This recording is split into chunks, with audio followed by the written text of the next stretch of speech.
Boom! Hello and welcome to the Executive Protection Lifestyle Podcast, Season 4. With your host, Byron Rodgers. This podcast is dedicated to the executive protection practitioner, the private security professional. In this podcast, we're going to talk about the mental, emotional, psychological, physiological fitness that goes into being an efficient and effective executive protection agent. Whether you're in law enforcement, whether you're a mom that's looking at how to protect her children, or a father that's focused on how to protect his family, I believe this podcast has something for all of you. We might even get into some tales from the crypts of true Hollywood stories from time to time. I'm doing this podcast because I feel the reality of this job is simple. If you really want to be good at executive protection, it's more than just a job. It really is a lifestyle. And those of you who've been in the game for any serious amount of time, you already know what I'm saying is true. So if that sounds interesting to you, enjoy the show. Out. Boom! What's up, you guys? Byron Rodgers here with another awesome podcast. We're about to dig into some things as far as a pretty awesome guy that I actually got to run into this last SHOT Show. That's why I love going to SHOT Show, man. You never know who you're going to meet. You never know what kind of relationships you're going to make. If you're in the tactical industry, you got to go make it happen. So today, my honored guest is Suozzo of Caa USA. How you doing, brother? What's up, brother? Thanks for having me. I appreciate it. I'm doing good here. Yeah, man. Nah, it's an honor. It's an honor, man. When we met at, I think it was the Circle Bar, we just clicked, man. It was like, yo, let's do some cool things, man. Let's do some cool things. It's like real recognize real. You know, you see a protector out there and it's like, yo, what's up? Yeah, it was one of those organic feels, man. We just rolled into each other and conversation just rolled from there. Yeah, man. And that's how I only roll with the organic stuff, man. Because I'm a really feeling oriented kind of human. You know what I mean? So I do trust my instincts. That's kind of how I roll. So heck yeah. No, that's what's up.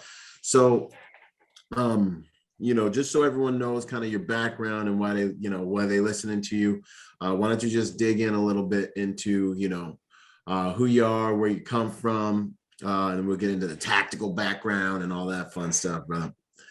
All right. So I was born in New York. Then I moved to the islands where my parents are from, where my mother's from. St. Thomas, U.S. Virgin Islands, was out there for a couple of years. Then I moved to Staten Island and then resided in Jersey, where I grew up, did all the high school, middle school, college, did some college football, did wrestling. I mean, big sports background, track and field. Went from there, played some arena football down in Florida, where I currently reside, which was a great experience altogether. And then from there, I mean, I took that and moved across the country. Don't know how I got to California, but I somehow got there and got into the law enforcement industry and did a couple years out in Hayward, California, which is in the Bay Area, right just south of Oakland. So a lot of people really know where we're at out there. Yeah, man. Very, very jumpy area, but good people. And then from there, I retired last year, young retiree, was fortunate to get out, no bullet holes, and stayed in retirement for about 6 months, and then realized I couldn't do any more golfing and fishing. So I'm not made for golfing and fishing, man. Yeah, you gotta get after it, man. Exactly.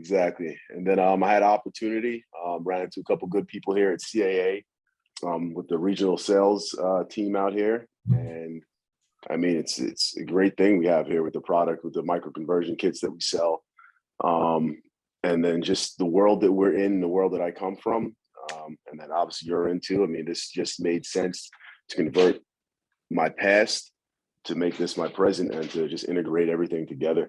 It's a product that I wish I knew when I was working at the time, when I was on a SWAT team, doing stuff with the gang unit, and even in patrol, man. I mean, this product is just great, and I know we'll get into that at some point. Yeah, man. Nah, that's what's up. I completely agree with you. The micro conversion kits you guys are running are straight up force multipliers. I ran mine for the first time at a competition. So like whenever I get a new piece of some kind of gear, for me, like the litmus test is running it on in a competition, man. It was just so intuitive, man. Having that whole frame, having all that support that you can give to what was just a handgun you probably have in your safe collecting dust, it made a lot of sense, you know, and we all got around. Yeah, I mean, the biggest thing I do when I'm not even just selling, just speaking on the product, is with firearms. And I mean, I'm not a firearm connoisseur, but I can tell you this: when you're shooting a firearm, the thing that sucks for us is we only have 2 points of contact. That's as stable as you're going to get. I don't care if you're an amateur. I don't care if you're professional at this thing. Yeah, it's 2 points of contact. It's stability you're going to get. That's it. It automatically goes and gives you 4 points of contact. Your stability is that much better. Even in CQB, or if you got to take that long shot for whatever reason that you've got to do that, you got to take that long shot. You could take a comfortable 100-yard shot with this thing. You know, you have the right red dot set up and everything zeroed in the way. You know your offsets and all the above. I mean, you're solid and good to go. My reasoning behind it, when I wish that I had this when I was working, is I love my rifles, love my SBR. I'll never give it up. I don't care what anybody says about it. But the thing that sucks is that these 2.23 rounds, 5.56 rounds, man, they're over penetrators. Yep. It is what it is. I mean, they're great rounds, but they over penetrate. And when we're working in the industry where everything we do is close quarter, we're clearing hallways, we're clearing rooms, and then God forbid you get into that firefight in the hallway. Even when you hit your target, it's going through your target, it's hitting the wall, and anything behind that wall is hitting. So we take something that you already know your platform with your firearm, which is going to be whatever you're running, your Glock, your SIG, your CZ, so on and so forth. You have your secondary on your side, and then you just take this, and malfunctions are working the same way. Anything that you need to do reload wise the same way, and now you have the same magazines you run. So let's say you're running low on your ammo that you have on your MCK, guess what you do? Reach down wherever your secondary magazines are, and we're back up and we're moving. You know, so that's the big thing I see with this product. And then a lot of UC work for executive protection, so on and so forth. I could run this thing. I mean, it's compact, this big. I could run it, sit between my legs, and we're handling business. And it's a discrete situation scenario. If you got to get up and handle business in a car, you can handle from here.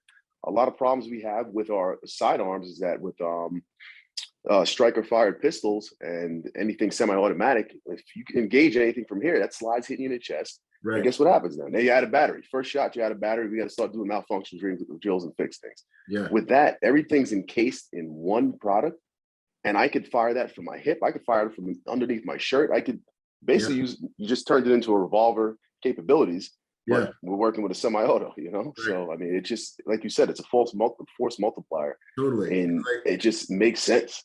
Yeah, you know? Man. No, it makes perfect sense. Like revolver / subgun all in the same kind of thing. I mean, exactly. It's not a subgun. It's not, though. It's not, because we don't say that. Everybody can't say that. It's kind of close, you know? Like, but yeah, in man. In a fairy tale world, yes. Yeah, I know, right? Like I definitely was really, really excited to run that thing. You know, and then I had a stage where I had to carry an ammo can with one hand, which for us just in protection period, you might have to do something with your other hand. I might be protecting people, get them behind me, managing kids. And I was easily able to drop that bad boy on my shoulder and just stay up and hit all the targets and keep moving. I was like, man, they shouldn't have gave me this. And then if I'm running a Glock platform and my secondary is my Glock, I got the interchangeable mags. I was like, this is just too good to be true. So nah, man, I'm stoked about that. I'm stoked to be working with you guys and to be running this thing. And I think it's also a huge force multiplier for residential teams in the EP side of things. We're going to be dealing with, if we do have to go in and extract a principal during a hostile encounter on property, you want to be running a pistol caliber carbine. That is turning out to be really, really the smartest weapon to use. So this is one way to take weapons that we have access to, that we have just laying around our house. And then you're going to give your wife something for home defense. You know, like you might know how to use a handgun. She might really, but everyone's better on a rifle. It's just less finicky, man. So give her a platform that's gonna really let her get to work, and then let her throw in that, that 30 round, 50 round. You know, everybody gets a bullet magazine. Go play, go shop. So anyway, yeah, man, that's good stuff. I'm excited about it. If you guys haven't checked those things out, the MCK, go check them out. They are the future. Going back into your background, you're like me, bro. You're like got the Caribbean American thing going on, you know. Yes, sir. Yep. I dig it, man. Yeah, man. So you're half and half like I am. And then for those of you who don't know, who ain't been to the East Coast, to play sports on the East Coast is like a different thing. Like on the West Coast, I'm a pretty good sized dude. Yeah, I'm a pretty good sized black dude. On the East Coast, like if we had a scale of 1 to 10 on the West Coast, I'm like a 7 to 8. On the East Coast, I'm like a 5.5. These dudes over here got that pure slave blood still, man. It's superhuman black dudes running around. Super breed black dudes, man. So congratulations on that, man. You're a big dude, formidable dude, man, for sure. What did you notice growing up in between those two cultures? Like I definitely noticed the difference between the African American culture and then the Caribbean culture, being a black man on both sides. But were there any like major differences that you noticed as you started operating? Honestly, people they look into things differently. So I'll give you even more about it. You know what I'm saying? This kind of a hot one right here. Yeah, it is. I'm gonna throw a wrench into the whole topic here. So man. my last name's Italian. So I grew up in a big Italian family. Where'd that come from? Okay, exactly. Right. So see, I threw a whole wrench in the whole thing. So I've got to mix my cultural experience and ethnicity. I mix a lot of it up. That's so cool. My stepfather stepped into the picture very early with me. All right, and he adopted me, brought me in, and he was my father throughout my living. Yeah. So I got to see the interracial marriage. I got to see all that and that play out. So I got to see it in every aspect. Yes. So the way it plays out, and going back to your question, honestly, I didn't have too much of an issue. Where I grew up in Jersey, it was a melting pot. I went to high school in a melting pot. I went to middle school in a melting pot. I mean, you had Puerto Ricans, Asians, white, black. I mean, Indian. You could think of it. We had it mixed in our high school. And again, everybody had their cliques as usual. There was always the cliques and everything. But with sports and being in what I did, my world, we're mixed. That's why I love the team atmosphere of what we do in police work and SWAT work and executive protection, so on and so forth. That's why I love it so much, because of that. I thrive on a team atmosphere. Yeah. So that's what I was mixed into. So I didn't have too much issues with race and things like that. Yeah. Was there racism? Yeah, there's racism everywhere. It'll never disappear. It is what it is. There's ignorant people wherever you go. It'll happen. But I didn't have, So I didn't have that issue so much, especially having the knowledge of the West Indian background, that being African American, and then also having the background in the Italian family where I grew up. Also, it hurts people because I could mix it up. I could sit down with the I could sit on the same way. The Paisans in Brooklyn, I could sit down with them, and then I could go sit down and I could sit barefoot on the beach somewhere too. I can mix and match, and I'm like a chameleon when it comes to that type of stuff. Yeah, man. So that's an asset to me, especially when you go out into the streets, when you go out into other places, because now I can relate with other things. So when people start speaking on something, I could say, no, I fully understand. But I tell you that I don't understand. No, I understand where I come from. Let me tell you how. So it was good, man. With my life, I mean, it was good bringing that up. It threw a lot of people off because you see an Italian last name on a football jersey, then you take your helmet off. They're like, wait a minute, what? You Sicilian? But it was good. It was good. Good. No, that's what's up. No, same here, man. And that was basically my experience, man. Like the problems are what you make them, Right. My Bahamian family was like, you're gonna have to, like, they were like the work ethic of the immigrant, man. Like I just really respected it, man, because they were just like, you're gonna have to work twice as hard to get half as much respect. We don't, I would go to America and I'd come back talking like kind of hood, and my pops would tighten me up and he'd be like, we do not speak like that, son. He'd be like, where you learn this? And he would tighten me up and he'd be like, that's what African Americans do. We don't do that stuff here. He'd be like, pull your pants up, son. And I was, my big sister completely, rebelled against it, and lived a really tough life because she did. Fortunately, I listened and I heeded that. And I think it really, really, really helped me live a better life. And I learned that, like, no matter what your skin color is, man, your competence, your gift will make room for you. You can earn people's respect. There's ignorant people everywhere. You know what I'm saying? Like, people voted for Hillary Clinton. You know what I mean? I'm just joking. I said, don't leave the podcast. You can't say that. You can't say that. Yeah, no, right. So I'm just saying, like, there's people everywhere in every group, you know. It's human nature, right? You know, I did learn that above all, man, like being able to see things from other people's shoes, not making things a big problem. If I ran into someone racist, it was like, yo, that's your problem, man. I know I'm competent. I know I'm good. I know I'm putting out, you know, and I'll try to do better. I don't know what to tell you. And I'd give people positive experiences with me. So it wasn't a factor with me either. And then I started to find out, you know, especially as culture changed, the more competent I became and respectful and solid for people, they would almost open doors for me because I was Black. Like they'd be like, yo, we need a Black dude in here. Yo, you got a solid Black dude? And it'd be like, yo, Byron, you know, and then I started kind of just moving up the ranks, you know, just because I was focused on the right thing, you know, then perception becomes reality. No, true. I think you said it right too. The way you were raised, it was in West Indian families and having a West Indian mother, it's militaristic, man. Yo, she was militaristic. It's very disciplinarian, and I mean, she had 5 of us too. I mean, it was 5 boys in the family. There's a bunch of us running around. So, I mean, she was militaristic. She kept it straightforward. It was, you're doing this. This is how it's happening. If you don't, there's consequences to it. You tighten up. You know what I'm saying? Exactly. And it's not going to be one of those simple hand situations. You ain't going to timeout either. No, timeout was not an option. You pray for timeout majority of the time. Like, I hope timeout. That's so true, man. I mean, in timeout in school, just don't tell my mom. Just keep me here. Exactly. Throw me in jail. Throw me somewhere. Just don't bring me home. Just don't take it home, man. Yep, exactly. But here we are, man, you know, at good places in society, you know, so I really commend our parents for instilling those things, you know, and protecting us from some of the things that culture, I think, tries to put in Black people's minds to hold them back, you know. Right. Oh, man, that's good stuff, brother. So I always like to ask this question at the beginning of the episode, just to understand the human behind the work.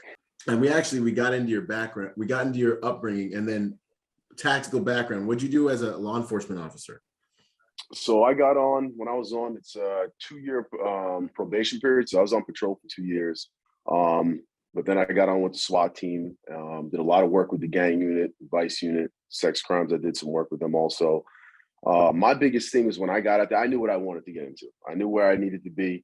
I knew SWAT, it was happening. There was no ifs, ands, maybes about it. I was getting on the SWAT team. Where you wanted to be. I knew where I wanted to be, and I worked with it. But even before that, before I was on the SWAT team, I used to ask. I go to the commander and be like, what do I got to do? When are you guys training? I don't care. I'm getting off at 6 a.m. You train at 7. I'll go sleep in the K-9's bed for an hour, and I'll see you guys up there. And yeah, I'm not getting paid, but let me sit around and watch and see what you guys do. Let me see how you move. And I did that for a year and a half. What can I do to get involved? What can I do to help? What can I do? Like anytime they had an operation, what do you need? Tell me where I have to go. You know, gang, the same thing with the gang unit guys. I'd follow them everywhere.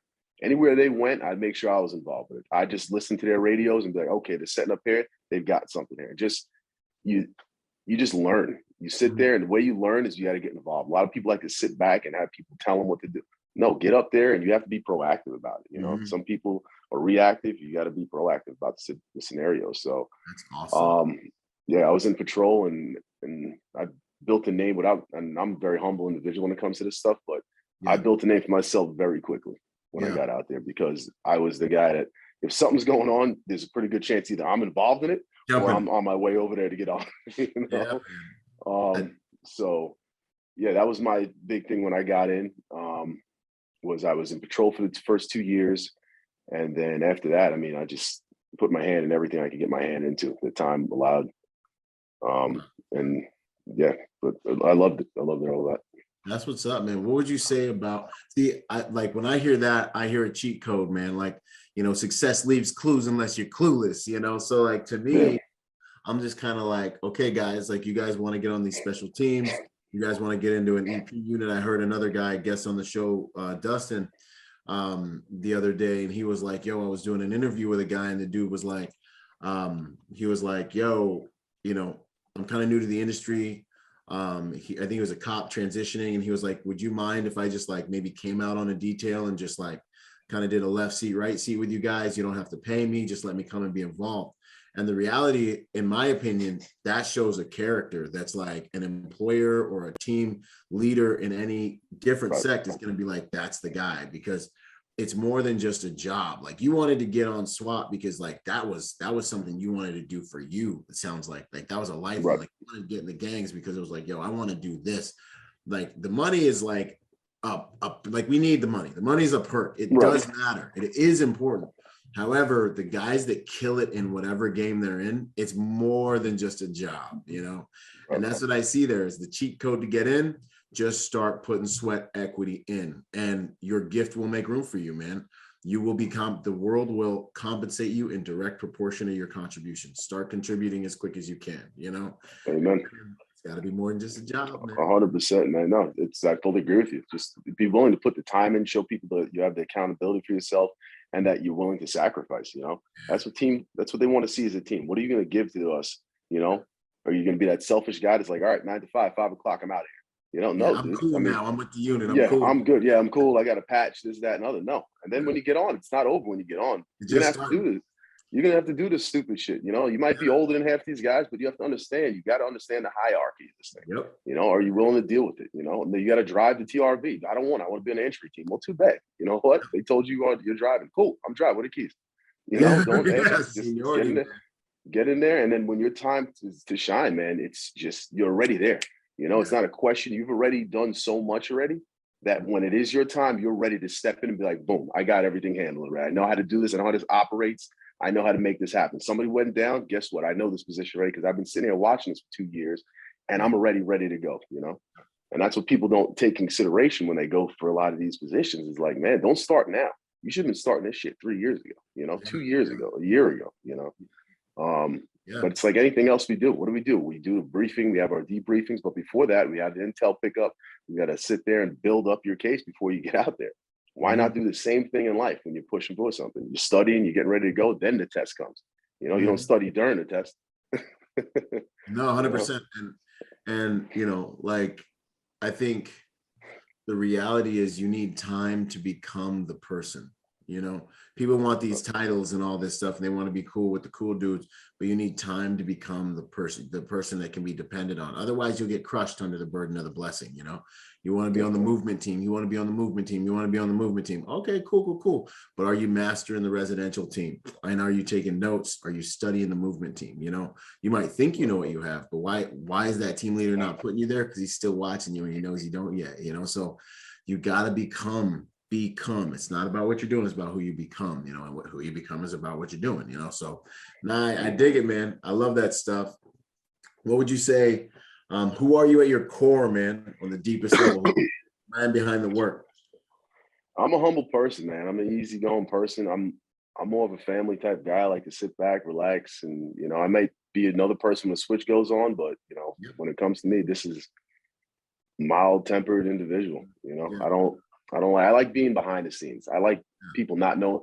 My biggest thing was I like people not knowing who I was. It was hard to stay that way because once you start putting yourself in front of things all the time, eventually your face is going to pop up. But I'm the guy that I like to sit behind the scenes and move because for me personally, it's easier to move behind the scenes. People don't sit there. You move out, get your job done, and I'm gone. Before you can even thank me, I'm out of here, you know? Nice. That's the type of individual I am. I don't need the lights on me. Like honestly, this is my first podcast, man. This is my first time doing something like this. That's exactly. To me, it was like no social media. I mean, I don't want to be. I'm private page if I am on there. And if I don't like it, you're not going to see who I am. You know, take a look at my dogs. It's like third grade now. I don't trust you. I don't like it. But That's that East Coast, man. Y'all East Coast cats be like crazy. What would you straightforward? Go ahead. Straightforward people, man. East Coast is New York and Jersey people. Straightforward people. If we don't like you, you'll know. We like you, you'll know too. Yeah, it's so true. What's your mission now these days? Mission, I mean, just learning. Honestly, I'm in my second career now. It's starting all over. It's just learning again. I was blessed to get into an industry where I could utilize my past and just build off it. I mean, I work in the gun world. I mean, you can't get any better than that, you know? I get to this networking, a lot of networking now, meeting good people, new people, people in the executive world. I mean, it's just all over the place. Yeah. At this point, that's my new mission. Just branching out, making new connections, seeing what the world is holding for me now. Yeah, man. No, I dig it. And it's just cool. Like, it's just, in my opinion, it's really cool to be able to provide something that people can use to keep themselves safer. Like, okay, Yes. you got a gun, you got a handgun, you learned how to use it, but like now we can level that up. We can ratchet it up. I can give you a simple piece of equipment that's a force multiplier, like, Right. because that's what I love about you guys is, man, my mission is to make the world a safer place by helping good people to become more dangerous, Right. And you guys are doing No, that. I agree with you, man. It's definitely, and then to add on to that, it's just Yeah. teaching. I mean, at this point in life and being a little older, you want to teach people. I mean, you got to hand down the knowledge somewhere. You can't keep it when you disappear. So the same thing like you're doing. You're teaching people how to protect themselves and how to become more dangerous individuals when that time comes. You don't want to wait till that time comes and then try to learn how to be a dangerous individual. It doesn't work like that. Unfortunately, that's not going to work. But parachute, all you need is a parachute. Exactly. When you need a gun, you need a gun. You need a gun. You need to know how to use it because when shit happens, it doesn't happen like the movies. Yeah, it does not. That's so real, man. But yeah, coming out and just teaching people and putting out that knowledge to your kids and friends, family, just civilians that want to know certain things, like you said. Yeah, and it's taken from there. And these products also, it helps a lot. 100%. MCK helps a whole lot. It helps with the competence is necessary, but you can give this gear to someone who's a little less competent and maybe less physically potent like us, and they can still and that, like, I see it. Like, I saw conversion kits like this the first time in Israel, and I saw them everywhere. Like, they got all kinds of different conversion kits all the time, all over the place over there. And I remember being like, yo, what's up with these conversion kits, man? Like, and you would see guards everywhere with like a lock in some type of conversion kit. And I remember being like, man, this is interesting, and I never, now that, I'm running my own teams and I'm thinking about the best weapons to put in their hands and stuff, and sometimes when we go into more dangerous environments, I mean, the fact that I can have a CCW weapon and I can throw it into a conversion kit and I can still conceal it, and I can have sidearm on my side, and I can have my other one in my conversion kit in a backpack with a plate on it, and I can have that in the trunk, not in the, I mean, I can have it concealed, I can have it on my lap if I want. You know what I mean? So right. To be able to, like, we run into a sticky situation or just a riot these days, to be able to bring that to bear like that, or even just to get a couple kits, throw them inside the safe on duty, that stuff's huge, man. Biggest lesson you learned? So going from the academy to the streets, what was your biggest lesson? Shit, we got to go to the academy first, man. I mean, I came in there and you think you're Billy Badass sometimes, and what I didn't take into consideration is that Jersey's all flat ground. California is not flat ground. So I was able to run, and I'm not a small dude. I mean, I was 200. I was like 250 when I came to the academy. I was like, I'll just run, do what I'm doing here. But brother, them hills are unforgiving. Yeah, and it's not one of those little elevations. These elevations, man. I'm running with these little RTOs, and they're just fucking smoking up these hills. I'm like, bro, I'm not made. I'm from A to B, man. Football, what are we running? Maybe a quick sprint and we're done. 100-yard sprint max. And dude, those hills were unforgiving. I mean, you learn, and you obviously with a certain mindset you had to have, you push through it. But I mean, I remember the first week they have a little Hell Week run that we do. Yeah. And it was like 8.5 mile run, I think, man. And I swear to God, there was several times I just wanted to curse everybody. I was like, bro, I'm fucking done with this shit, bro. I am not chasing somebody 8.5 miles. Let's start with that.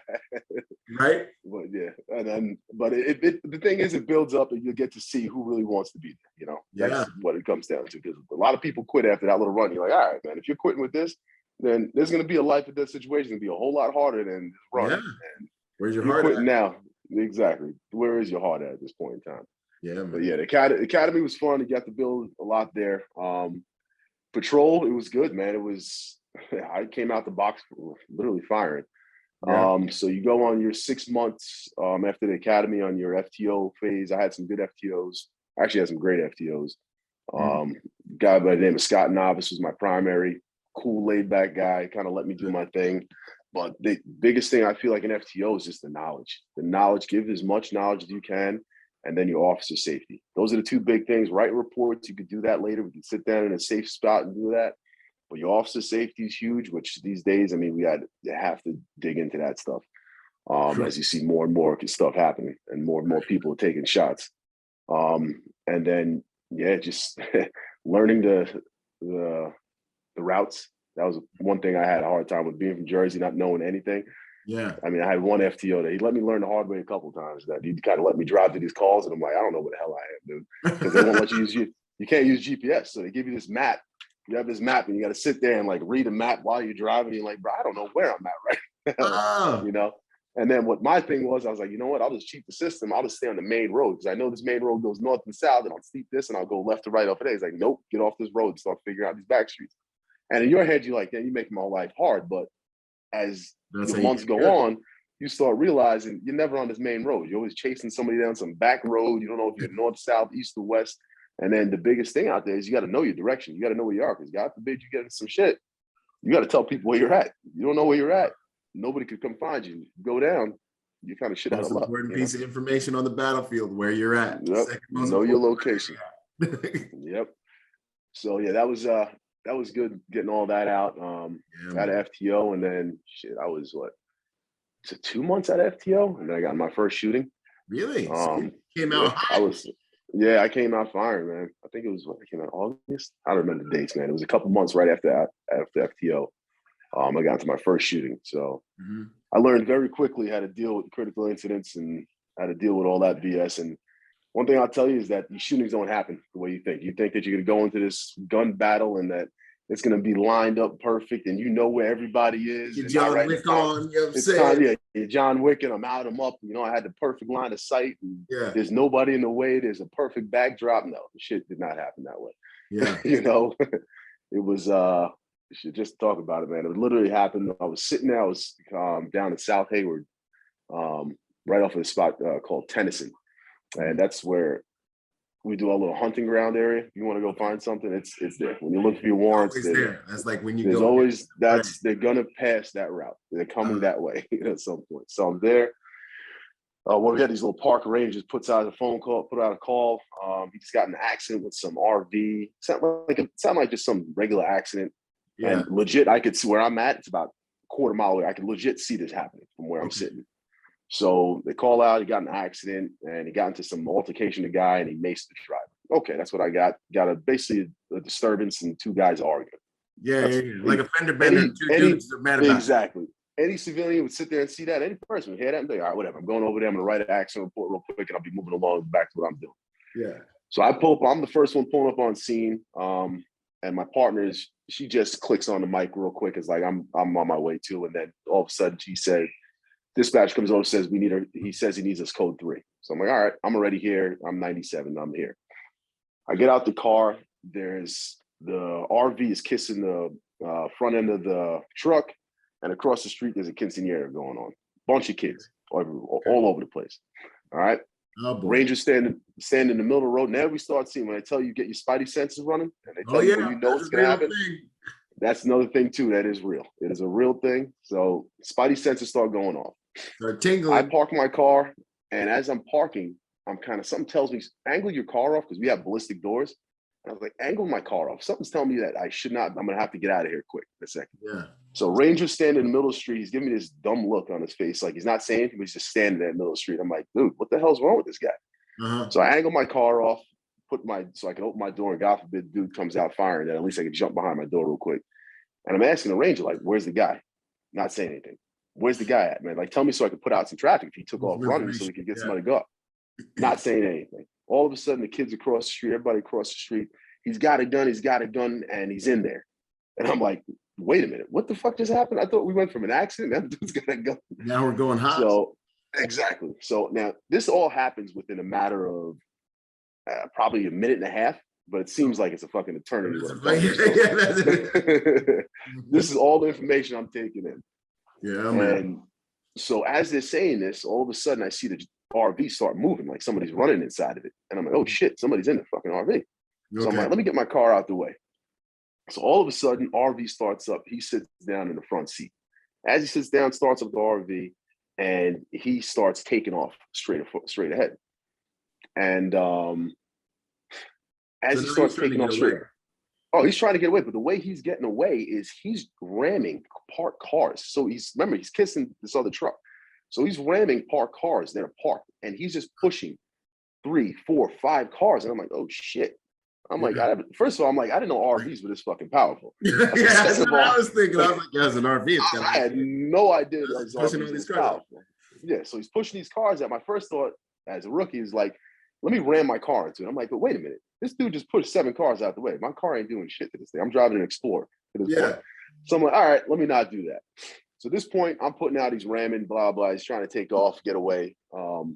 My other thought is that this dude's going to kill one of these kids over here. Because, again, remind you, there's a fucking quinceañera down the street. And Mexicans and quinceañeras is never small parties. It's crazy. There's people all over the place. So as he's doing this, he's ramming. So I decided to move my car. I got in my car, moved my car. I'm like, all right, I'm going to have to end up chasing this guy in a second. Yeah. My partner comes up, and I kind of look behind me because I could see her lights coming up behind me. So I look behind me, and all of a sudden I hear screeching tires. I'm like, what the hell is that? Dude threw the RV in reverse, and now he's coming 100 miles an hour backwards. Wow. So he's coming this way. She's jumping out of her car, and I'm like, oh shit, he's going to run her over and kill her. Okay. Boom, smashes her car. So I'm like, the last thing I'm thinking is like, dude, I got to get the hell out of this way. And I think that I thought he killed her because all of a sudden she disappeared and I don't know where she went. Okay. So I'm like, this motherfucker just killed my partner. So at this point, I'm getting ready to get my sidearm out. And I'm like, you're ready, clearing every policy we have at this point. I mean, deadly force is happening. Your weapon's free now. Exactly. So I go to do that. But as I'm looking at my window, I'm like, what is that noise again, bro? Screeching tires again. His headlights are coming right at me. He's about to T-bone me. Wow. So when I tell you it was a movie scene in my head and everything slows down right before down, you went to bullet time? Yes. I went to straight up movie time, and people think that people are nuts when they say this. No, after going through it, I'm telling you, it's a real deal scenario. So real. I'm watching it, and I'm sitting there staring out my window. It seemed like a year I was staring. I was just looking at it. Like, you're just watching it in slow motion. Dude, I'm like, this is going to suck, dude. I was like, this is going to suck.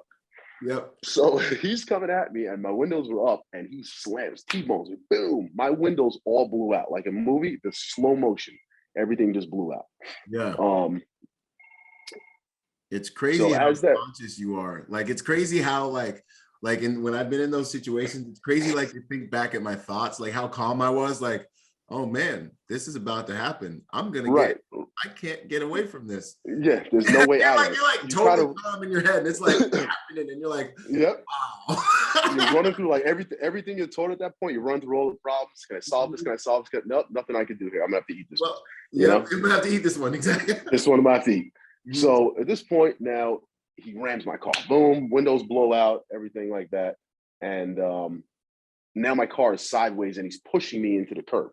So I'm in my car, holding onto the steering wheel. I'm like falling out because my driver's side door is open still. So I'm like falling out. I'm like, dude, I got to hold on here. I can't even grab my gun. I can't do anything. Now everything's pushed up against me in my car.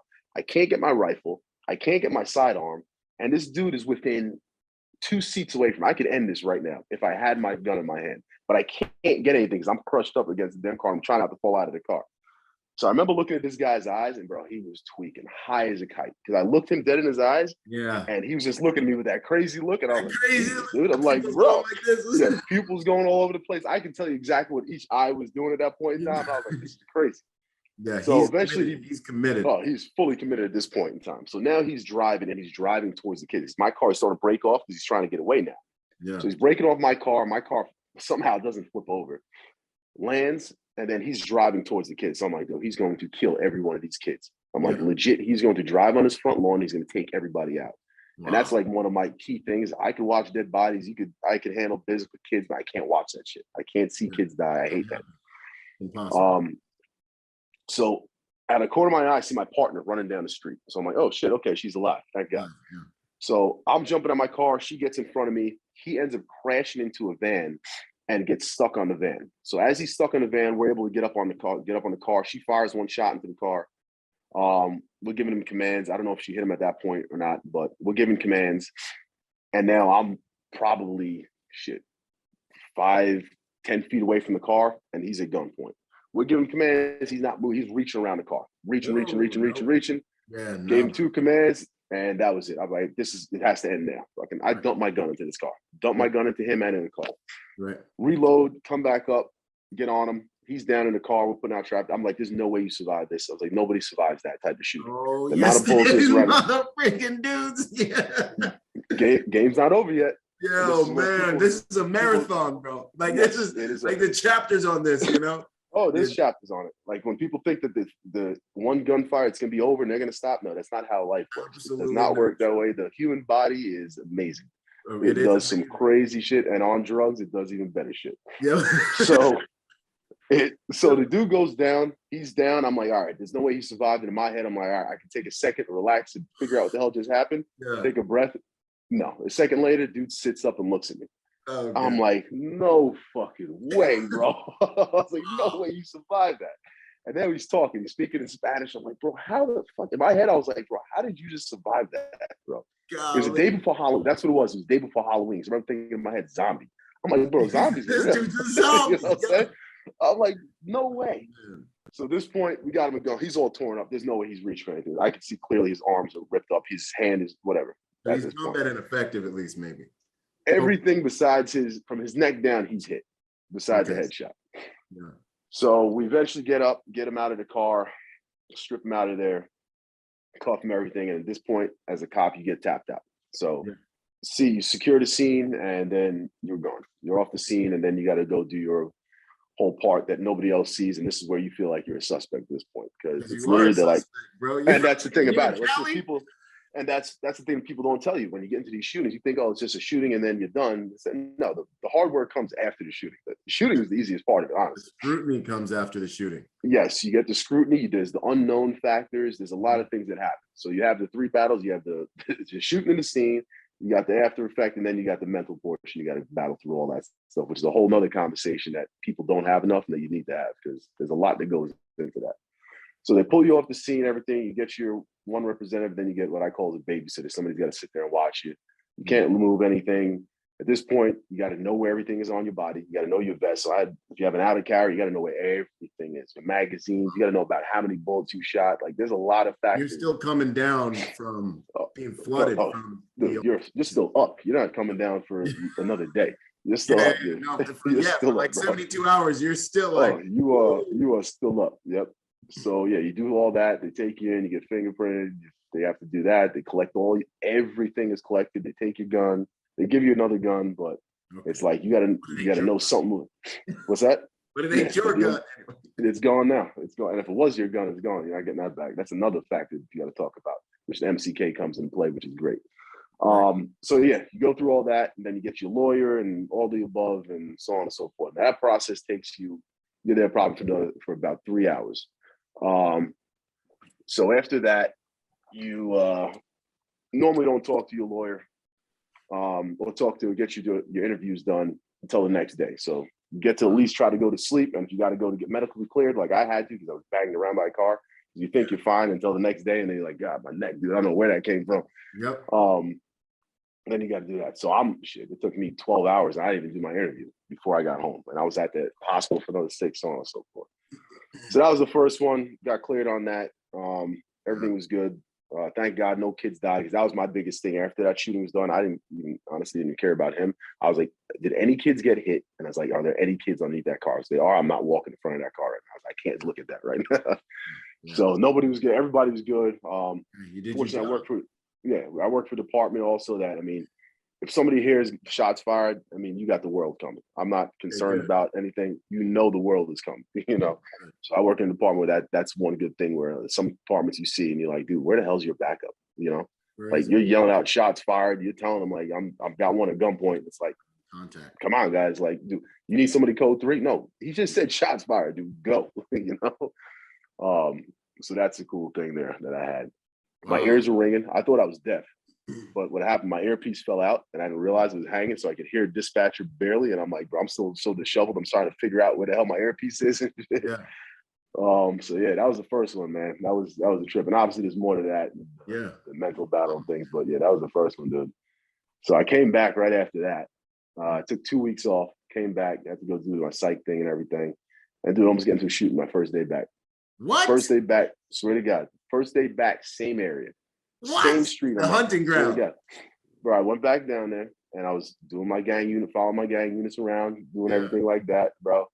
And I'm on the same area, and it comes across, there was a guy cut off his anklet, just assaulted a bunch of cops in San Jose, CHP cops, and they're tracking the anklet in our area. So we're asking, like, where's it at? And they're like, Tennyson and where you're at. I'm like, you got to be kidding me, bro. He's right here. You're like, right now, today? Like, I'm right like, now? all right. I was like, here we go. I was like, let's do it again. Yeah. So they're circling around, gang units around the area blacked out, and they're like, we're looking for this type of vehicle, so on and so forth. So I hear one of my at the time he was one of our sergeants, man, good dude. I'm not gonna put his name out there, but a real good guy. He was in charge of gang unit at the time. I learned a lot of shit from him. A whole lot of my tactics and coming up with things was from him and a couple of other guys that worked that day. Oh, you got it. And he was the guy too. You knew if he got on the radio, was talking for any reason, it was real. He was about to do something, and something was about to go down. And he got on the radio that day, and he's like, "Give me a description of that car again," which to me means I'm looking at the car right now. And I'm just confirming one more time. So I'm like, immediately, I'm like, "Where you at?" So he's literally across the street from me. So I'm like, boom, start heading that way. He's like, all right, we got the car. We're gonna do a VCT on it. So they can do a vehicle takedown on the car. So with the vehicle takedown, so people listen don't know that, we'll do one in the front, one on the side, whatever side it is that we can block in, and then one in the back so he can't move anywhere. But if you don't simultaneously do that at the same time, or for any reason he starts going the wrong way, he's out. Shit could go south. Yeah. So as we're about to do the VCT on him, I'm holding as a trail car just in case he breaks out. And what happens? As soon as he sees their blacked out cars come up, they go to VCT, he starts ramming my sergeant's car. So he's committed. Rams the car. Oh, he's fully committed this time. So the sergeant thought we were about to start shooting, but the thing was, I couldn't shoot because where I was at, I had my guys in front. I'm not taking that shot. Yep. So guy breaks free, fucking hits was it 90, not 95, what was it down there? Whatever the highway is down there. Hits the highway and the pursuit's on. Yep. Full pursuit. And when I tell you it's one of the fastest pursuits I've done, from Hayward to Oakland is probably 20, 25 minutes. Yeah. We got to Oakland, I think, in about 12 minutes. I topped my car at 130 miles an hour, and I was doing 130 for good 5-6 minutes. Good 5-6 minutes. I didn't know minivan. I think you want to go fast. Oh, dude, you got to go fast, and it's like, dude, it was a trip, man. It was definitely a trip, and I didn't think minivans move that fast. This minivan was cutting up, and I'm talking about 5 p.m. in traffic. We're doing this. Okay. That was a sketchy situation, but either way, everybody was safe, and we got through it. Yeah. Got into dude ends up crashing in a field out where we're at, ended up in Alameda somewhere, crashed into a field. And it was me, my partner, who was a SWAT operator, and another guy who was a SWAT operator. Ended up getting out, holding a gun point. We're like, bro, there's no way you run like that unless you got a gun in the car, and you're going to shoot it out with us at this point. I'm like, I'm guaranteeing he shoots it out with us. Crashes, he's kind of fishing around and pops his head up. I had a rifle in the car, thank God, that day. Popped the rifle out. And as soon as he sees it, dips his head, takes off into a field. It's legit open baseball field, like with 8 fields, and it's unending. Oh, the worst place ever. Oh, dude, it sucks. For him to run. Oh yeah. Good for you guys. Oh yeah. I wish we had a K9 at that point, because that would have been all day. Go get him, baby. Yeah. Put pursuits on, and I guess this is I would have to say the one point when I was working where I kind of proved to everybody, like, I'm not full of shit. Like, this is what I do, and this is how I can handle business. Yeah. So we get into the chase, and dude, I put the rockets on. I'm a bigger dude, but I can move fast. But you got that sports background, man. You got that. So you're 40 time. I got a little speed, man. I got some mass behind it, and dude, I took off. I'm blowing by my partner, and I remember we talked after. He's like, bro. He's like, I thought I was running. I saw you just blow by. I was like, I had one purpose. I was catching this dude. He's not leave. So I get up on him. He turns around, and at one point I thought he was turning around with a gun. So I threw the gun up, and then I realized he threw his hands up. He's like, "Oh, I'm done. And then we handled business accordingly, and so on and so forth. And at that point, that's when I think I turned around and I was like, "All right, guys, like, I can handle business here. Like, let's get to the next step." Yeah. And fortunately, I had a couple SWAT guys there, and they called it, that was our bro moment. Yeah. Like, all right, man, we got one here. Like, this cat's solid. Yeah, he's got it. He's got what it takes here. Yeah, so that was a good one, man. There, and then I had two other OISs, and Same thing, man. But with every OIS I could say that I had, it was a scenario that I had so much more knowledge on each one that I was able to prep myself. My body even was able to prep itself with anybody that's been involved in critical incidents. Your body knows what to do before you even know what you're doing. It'll start shutting things down. Yes, you get calmer. Things start shutting down. Like the first time I lost my hearing, I didn't lose my hearing the other two. And I shot a rifle on my third one and did not lose an ounce of hearing. It was legit. My body shut my hearing down. Legit took whatever it needed, moved this from here. Heart rate was down. Like, I remember even listening to my radio traffic, and it was like, you don't sound like you're doing anything right now. You know, it's beautiful.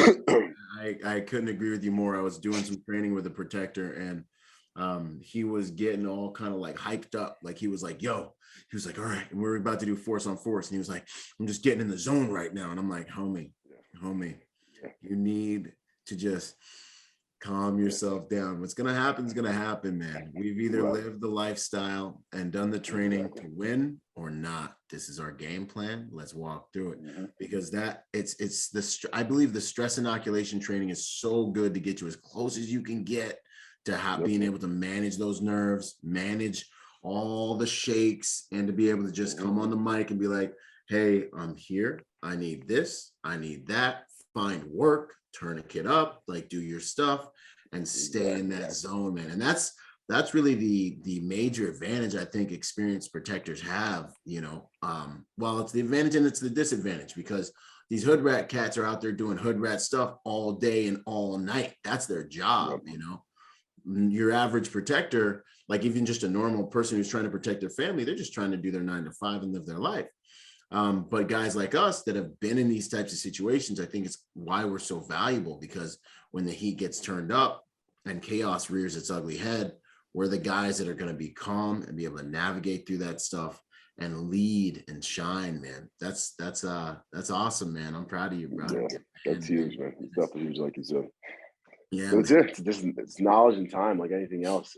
Guys that are out there overseas and stuff, and I mean, the guys that really work, operators in certain aspects like that. I mean, it's crazy how you look at me like, how the hell are these guys so calm? They're moving. Everything is just, it's like almost like they're eating. It's like slow motion. Walking. It's slow motion, but to them, it's just like it's a flow, you know. And another thing, you know, and when especially with you, you've been worked with teams and things like that, and even when you work with your guys, once you start getting to the point where you don't have to talk, and I know. He moves right, I'm moving left. I'm up, down. It's a point where it's almost like a dance, what we used to call it, just be dancing. It's a flow. You're reading rooms. I know he knows how to read this room, so I'm trusting in this. You know, there's something so sacred about it, man. I love that, and everyone's just in the right spot. You know, like you glance inside of your eye, and it's like he's already there. Boom, and you're linking flowing, man. I love that stuff. You were saying how much the human body can take, and I had a situation in Iraq where we were rolling, and them spidey senses, man, it's so real. I'm sitting here and I'm in my convoy. I think I'm the second vehicle, third vehicle, didn't have an up gun, right? So we're in a high back, and this is like, you know, this is my first deployment. So, you know, this is before while they were still using the high backs, and I'm in a high back with all the boys. So we're like up, kind of exposed, and I see a vehicle. All the vehicles, we make them pull off the road, right? Pull off the road. We're pulling all the vehicles are pulling off the road. And then one vehicle pulls off the road, and you just get that feeling like, I don't know about you, homie, like something just ain't. And then at the last minute, and we're trained in on him, and we're watching him. And at the last minute, he angles his wheels back inboard.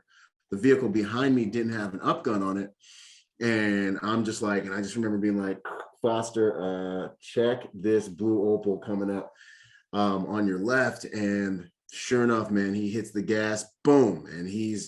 And so, you know, we're working with VB IEDs, vehicle-borne IEDs, bombs that people put in cars, for those listening who aren't familiar with it. And dude's blasting, like he's flying straight at the vehicle behind me. And I'm like looking at him, and I can't quite get the shot, because he's driving this way, and we go up over a hill and disappear, and we can't see him. And then all of a sudden, we go up over this little dip to where I can't see him. We stop, and you just hear boom, and I see this huge explosion happen right over the back of the thing. So I'm thinking like, yo, did he actually execute? Did my boys get hit? and I haven't heard any gunfire yet. Boom, boom, boom, boom. And I get out of the vehicle and I'm running towards, like, trying to get back. You know, we're all like, get out of the vehicle, we fan out, and we're trying to get back up the side of the road, up this kind of like the trenches and things on the side of the road to where the other vehicle is.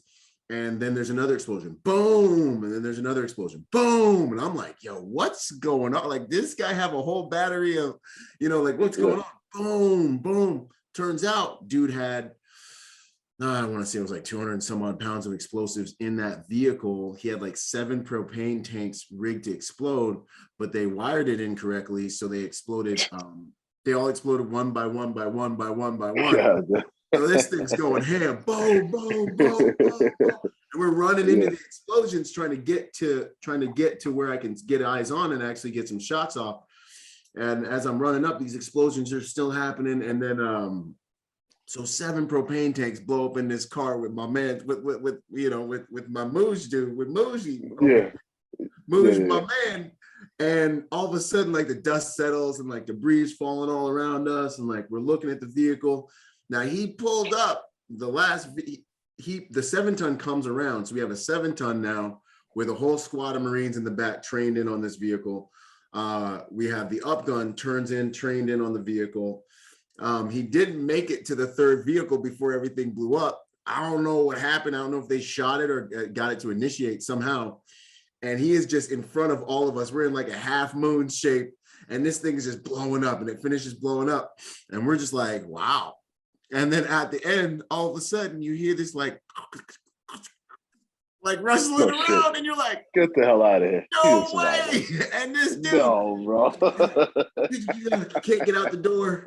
And he crawls out, pops out the car, and he stands up, and he's acting like he's going to try to do something like shoot or whatever. And so you already know, man, we had dude tap dancing. Tap dancing for a minute on the side of the car. But like, you know, of course, we just lit him up, man. But I was so amazed, you know, and that was right when we got into Iraq, our very first, you know, and this is war. So, you know, we just took him and just strapped him to the front of the Humvee like a deer and just drove him to the nearest mosque and was just like, hey, 3-1 is here. You guys play games. You're going to win prizes. This is how we get down. Dropped him off. And, but I've always been amazed at what the human body, 7 propane tanks now. Man. If they rigged it properly, it would have decimated the last 2 vehicles in our convoy. I'd have probably been okay because the way the road was shaped, the blast would have probably went over our head, but the concussion and all these things, you know. But yeah, man, to corroborate what you're saying, that them spidey senses are real. That bullet time is very real. I've always been amazed at how calm I am. You know, like I've been in some fights like where I was losing one time, and I was getting punched in the face, and this dude was on top of me just feeding me. And I remember just being like, wow. I think I'm losing. He's just sitting there. And I'm like, I'm getting punched in the face right now. It's crazy what your body does, man. Yeah. You have a whole conversation about things. We've been having exactly, man. It's wild. This shit sucks, man. Right. Yeah. This sucks, man. You know, fortunately I had somebody there to push him off me, you know, and then I didn't go too ham on him after I got up because he won fair and square, but I was just like, oh man. Anyway, so that's funny, man. Gangs, what was it like working in the gang units? I know some guys want to go SWAT. I know some guys want to do the gang stuff or like MIT team, task force, you know, fugitive recovery. So what's that like? Working with the gang guys is fun, man. Did a lot of UC stuff for them. I did a lot of the takedowns for the majority of the stuff that we did. We did a big operation out there. That you get to see a lot of stuff when you're doing a lot of phone taps and things like that we've done. You have to hear a lot of things. Culturally, it's different because coming from the East Coast to the West Coast, it's a different culture. I feel like on the West Coast, especially with these new age gangsters, man, it's these young kids, there's no organization. Really? No organization, I feel. Well, at least where I was at, dealing what I was dealing with. Yeah. There's no hierarchy, so there's no respect for anybody. Like the OGs, like, a lot of them are like, they're like, dude, we're done with these fucking kids. No seniority, no nothing. No respect. Dude, there's no respect. There's no hierarchy. There's no purpose. Like a lot of the guys we dealt with, the Russians, Italians, things like that out there, even a lot of the black gangs and stuff, there's a hierarchy. There's a purpose. If they're dealing dope, they're dealing big weight for money. There's a purpose behind it. They want to drive around in big cars, get big homes and things like that. A lot of these kids, the thing is, it's like, all right, they got money, they're doing things, you know. They can go out and eat nice steak dinners at Morton's and pay for the thing all cash. You know? What's the point? They just what's the point of doing this if you're not doing it for like a purpose? Like, at least I can respect that much that you're doing something like that. These kids, it's like they don't have two nickels to rub together to go to Burger King. Some of these people, and you're like, what are you doing? So it's like they're killing each other. That's what it is. The culture thing. It's like this big social media push, and I'm like, bro, first you guys are fucking it up. You know, yeah, you guys fucked up. Like you're not supposed to be on social media. That's the first fucking thing. Like, right. This is not about likes, man. Yeah, you dumbass. But yeah, I feel like a lot of it was that, man. A lot of these, and the thing is, these gangsters, they're not like what you used to look for back in the day, man. You're not looking for the tattoos all over the face, the hardcore looking motherfucker. It's really a 15, 16-year-old. I pulled 13-year-olds out of the car about to pull a gun on me, bro. Wow. I'm telling you, man, these kids are younger. Dude, they're younger and fucking younger and younger. And it's not the ones you think they are, man. These days you got to question everything. I remember we had an op we were doing, and we hit this car because we knew it had guns in the car. And as soon as I get up to the car, luckily I knew already, but it's like this little baby face kid sitting there. You know, the kid was 14. And I'm sitting there looking at him, and I'm like, I know there's a gun in the car, so I got to do it accordingly. But you want to kind of instantly like, all right, let's calm down. There's a fucking kid in the car. Yeah. But dude, I'm looking at him, and he's moving, and I'm like, I'm opening this door, bro. I open the door, he's got a fucking Glock sitting in the door. He's trying to reach for it. And I'm like, bro, are you out of your fucking mind? Like, what are you doing? I'm gonna kill you. Like, what do you think's gonna happen? You don't even know what you're doing here. Yeah, but the scary thing is, man, there's some killers out there. We've cleared some scenes and picked up some dead bodies, man. We had a kid fucking spray up a van with a 12 and a 15-year-old in it with a fucking AK. Wow. Like, it's like, dude, yeah. And the kid was 14, I believe he was. Yeah, he was 14 years old, and fucking his life's over. But at the same time, it's like, this is what you're out here killing. What could you have possibly been killing this kid about? There's nothing. At 14 years old, you have nothing. Yeah, you don't know nothing. You don't know enough to tell me. Yeah. So that was a lot of what we dealt with that in the gang. It was a lot of these young kids, man. When you get to the hardcore guys, though, like cartel shit, that's a whole different monster, man. Those guys, I'd never really dealt with the Middle Eastern and ISIS and stuff like that, but from the stuff that I know and what I've seen and the studying that I've done up on things, I almost rather deal with ISIS. At least they just fucking blow you up and call it a fucking day. These guys, I mean, it's fucked up, man. The stuff that they do to you, and they'll do to your family, dogs, and everything else that you got before they do to you, just to make sure you suffer first. You know, it's pretty fucked up to see this stuff, man. Then you see some of these videos of a lot of these assassinations that they have, and bro, they've got things. They got the deep pockets, so they'll hire and do whatever they want. They got doctors on staff. They'll sit there and keep you alive as long as possible, have you down to your last rib, and fucking be done with it, you know, just to keep you alive. So yeah, I've watched some. Yeah, it's pretty bad, man. So you deal with a lot of that stuff. Seen a lot of these sicarios and stuff that come out here. Like, I've seen some legit hitmen come out, and you watch them move, and you're like, it's impressive. Like, they come in, they handle business, and they're out. This is you did something bad, they send somebody up here to get you. So, wow. Yeah, gang unit stuff was fun, man. It was a lot of fun. I mean, you're not dealing with patrol BS. You don't have to deal with somebody that's complaining about the kid not listening to them. You know, you're out there, like, I feel like it was like you're handling a purpose. We're out there getting guns off the street. We're not getting little dime bags and stuff like that. You're getting some major weight, moving with people. So that was fun. It's satisfying, and you work with good people too. I mean, interagency collaborations were fun to deal with too. So, and then you mix them up in SWAT. We do our hits and go and get our ops done, and so yeah, it was fun there. Gang stuff was fun. What would you say? What about sex crimes, man? Is there anything that civilians can do to avoid? Like, what's the prey like? Like, is there anything that civilians can do to avoid having that impact their lives? Like, is there a mistake you'd see, or like any advice you can give civilians just to kind of steer clear of that type of mistake? Stay aware, man. I would say with anything, not even just sex crimes, just stay aware. Yeah. Like, we live in a world that we like living. I tell people this: most civilians live in this bubble, and they don't want to get out of that bubble. That bubble is their security. They don't want to see what's outside of it. No matter what the hell's going on, they don't want to see what's outside of it. You got to pop that bubble sometimes. I'm sorry. You got to pay attention to what's going on around you, especially when you have kids involved in the family and stuff. I mean, there's always the 1% of the world that's bad, because 99% of the people in this world are good people. Yeah, do stupid shit. but they're good people. 1% of the world that deserves everything and anything coming their way to get it handled accordingly. But to watch out for that 1% of the world, you gotta be attentive, man. These days, what are we on? Everybody's on their phone. They're doing something. Right. Their head's in the clouds, and people that are preying on you, that's easy hits, that the same way. If you're sitting there and you have a target to hit and their head's down on the phone, guess what? I can close it up on you and take you out. You don't even know you're dead, At half speed, like quarter speed. Yeah. You don't even know what happened. What's the hardest lesson you learned out there as a protector, man? It's probably letting go and just not taking things personal. It's easy to be tainted with things in life, that you see things. Being impartial is hard to be sometimes, because especially with kid crimes and things like that, you run across and find that individual and you're like, all right, you did this to a 5-year-old.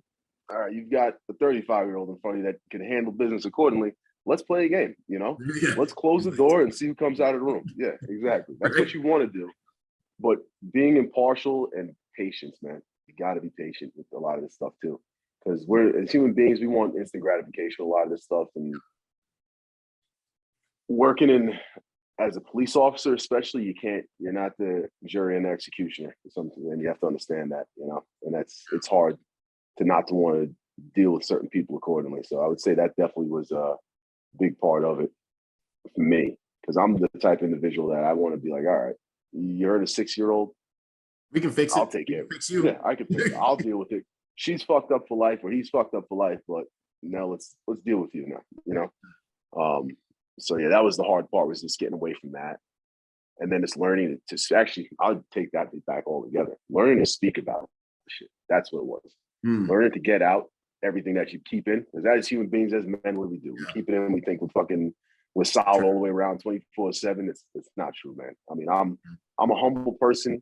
I like to keep my business, but at the end of the day, when we take in this much trauma, and this is what I was talking about before, that people don't talk about enough, you got to get it out, man. You got to talk about it. You got to do it. Whatever it is you got to do to get that fucking, empty that bag that you got in there out, you got to do it, man. Because mentally, and you see it a lot with the rate of suicide and all that shit, man, you keep it in.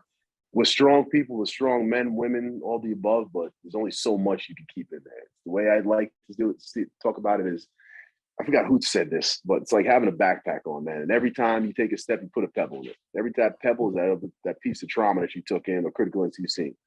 Yeah, after 5 or 6 of those pebbles, yeah, you carry that bag around all day. But once you get to about 100 fucking pebbles in that bag, that shit starts getting heavy as hell. You know what I'm saying? And you put another 100 there, you're gonna break your back. Yeah, exactly. Eventually, that bag is going to get heavy. It might be little pebbles, but that shit starts adding up. Yeah. So I would say the biggest part is taking care of your mental. Take care of your mental. Make sure you handle business with that. That was actually my hardest part, hardest lesson that I've learned, is taking care of my mental. It's counterintuitive for us, because even for me, when I got back from Iraq, both times I had, I dealt with I'm a really strong-minded person, and I dealt with my PTSD. Like the first 30 days, I drank a fifth of vodka every single day, warm by myself in my freaking little cubby in the Marine Corps.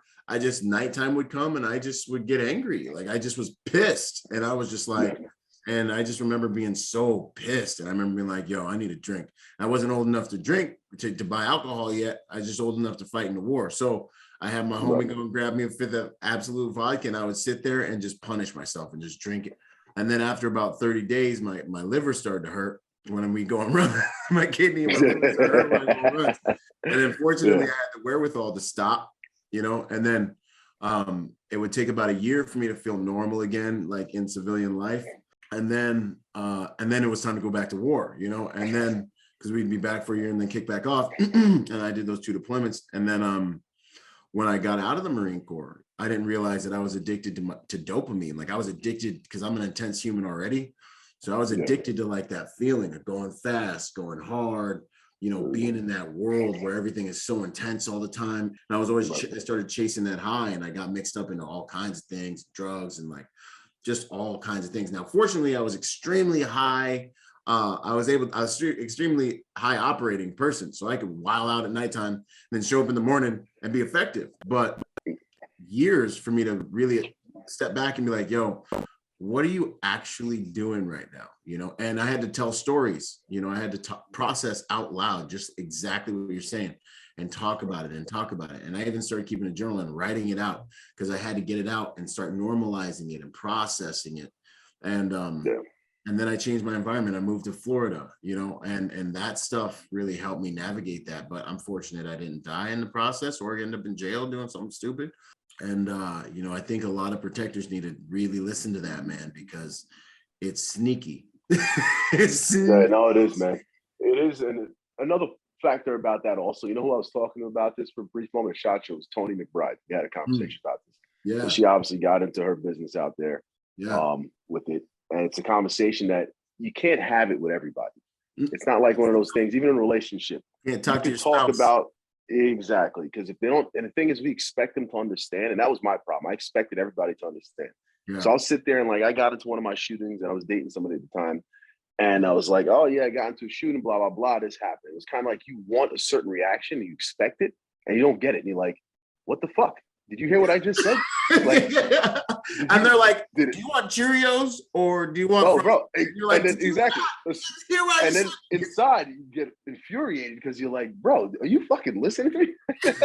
I'm trying and to. They ask them, yeah, like, okay, you want me to make dinner? It's like, bro, I don't want to eat right now. You know, like, what are you talking about? God bless the civilians, man. Yeah, and then what you have to understand is that they won't understand. It's not their fault, you know. That's a lot that I had to learn too. After, like, you sit down, and I had to go to see a doctor and see the psychiatrist and everything. And I'm a prideful person, so you don't want to do that because you're like, fuck you, I hate doctors and so on and so forth. I don't need anything. I'm fine. Yeah, exactly. Yeah, I'm fine. Well, you sit there and you just stare at each other for an hour. Like, all right, I'm not saying shit. Who's gonna play first? Oh, hour's up. I'm out. You can't help me. Time's up. Yeah. Time's up. Gotta go. You know. So yeah, that's huge to do that, man. It's just definitely talk about it, get it out. Like I said, that's why we do debriefs because of that. Tell your story, man. A lot of people scared to tell your fucking story, man. Tell people. There's somebody out there that wants to listen or is sitting at home too and waiting for somebody to hear, like, oh shit, there's somebody else that's feeling this. There's somebody else that actually went through the same shit. Like, I'm not the only one. You know what I'm saying? Like, no, you're not the only person. There's a lot of people out here like, you know. That's what's great about our world too, is that we see that. A lot of people see that, and it's relatable, man. We tell stories. We could tell these fucked up stories. Right. That to most people they're fucked up stories, but to us it makes sense. It makes sense. Bro, no, I saw it. You know, like you sit there and I had to do tap dance, and it's like to somebody be like, oh, that's fucked up. Like, no, it's legit what was going on, bro. Like that's what was happening. Right. Yeah, man. No, it's true. You know? And even now, sometimes I tell the stories. Now that I've been, you know, on this side of things for so long, I'm like, man, that really happened. Like now, because I've had some distance between, I'm like, that's crazy. You know, like it's crazy. While I'm telling it, sometimes I'm like, man, that's wild, you know? Yeah. What would you say is your proudest moment in the field, man? Like the moment that you were like, wow, you know, this is Bangarang. We're doing some stuff here that really matters. What was your proudest moment? Shoot, man. I've had a couple of them. I'd have to give you two, because there was two times that things came out that I was like, all right, I did it. It happened. Got it cleared. Yeah. Big one was honestly, like I told you, my one point factor that I know about me that gives me the most gratification of kids, man. I love kids.